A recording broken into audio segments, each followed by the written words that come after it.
Well, for more on this story, we cross to our reporter at our parliamentary offices, Manelisi Dubase, who's standing by for us. Manelisi, I hope you can hear me. What can we expect from this afternoon?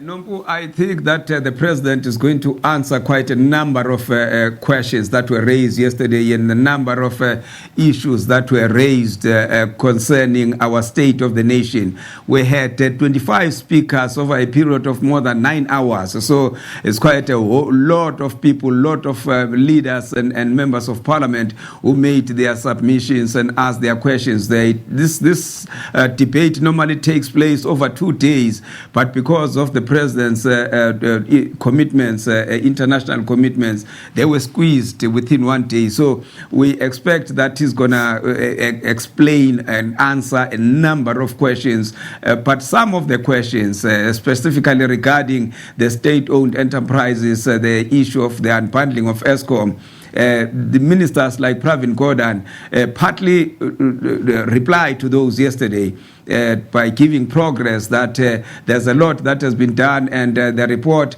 on the whole issue of the unbundling of ESCOM into 3 entities is going to be produced very soon. So I think the president is not going to go throughout all the 25 speakers and a whole lot of plethora of questions that were asked yesterday. Manelisi, do you think he's going to be responding to questions that were pointed to him around the campaign funds that were given to his election campaign a couple of years ago? No, given the fact that he is having up until Friday to answer the public protector in full on that very specific issue, I don't think he will dwell too much, because what would that literally do would be to preempt what he will be sending to the public protector, because the president has to leave for Japan at the weekend. So he has to meet that deadline, and then I don't think that he will go in detail in terms of the issue of Bosasa. What about the incident that took place yesterday when the Minister of Public Enterprises, Pravin Gordhan, was about to speak and the EFF decided to leave the House? Was there any sanction around that? Were they permitted to do that? And have they promised that in future that's what they're going to do every time that particular minister speaks? Well, 2 things. No, first of all, there can't be sanctions. I mean, they can decide if they want to leave the House or not. It's up to them. But secondly, it was not unexpected given the history of Minister Pravin Gordhan and the EFF. But I'm not sure if it was justified really, because Minister Gordhan has taken this issue of this so-called rogue unit, his involvement in that issue and the issue of Mr. Pillay, the pension of Mr. Pillay especially, into review.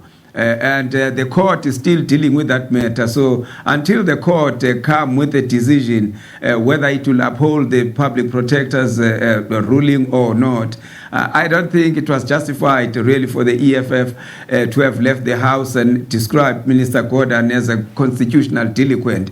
I don't think so far so good. I mean, he has done anything that is against the Constitution. He is in his own right, if he's not satisfied with the public protector's ruling, that he can refer it to the court, just like the APSA and the Reserve Bank did with public protector's ruling on the issue of Bangkok.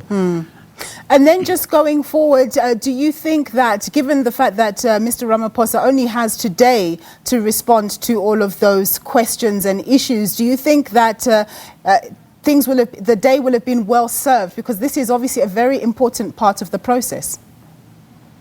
No, absolutely. The history with the President Ramaphosa is that it will be, I think, the second or maybe the second time he will be answering the questions with regard to the state of the nation in this period when he was still a president. But he has been, unlike other presidents, he has tried as much as he can to answer all the questions. But as I said, that this time around, the situation is extraordinary. I mean, 25 speakers over a period of more than 9 hours. I don't think he will be able to do that. But the day itself, I mean, is literally, set aside for him to go through all the questions and reply to them as much as he can. I think he will spend about an hour or just a little more than that replying to all those questions. All right, Manelisi, thank you very much for that latest update. My colleague there, Manelisi Dubase, reporting from Parliament. In his response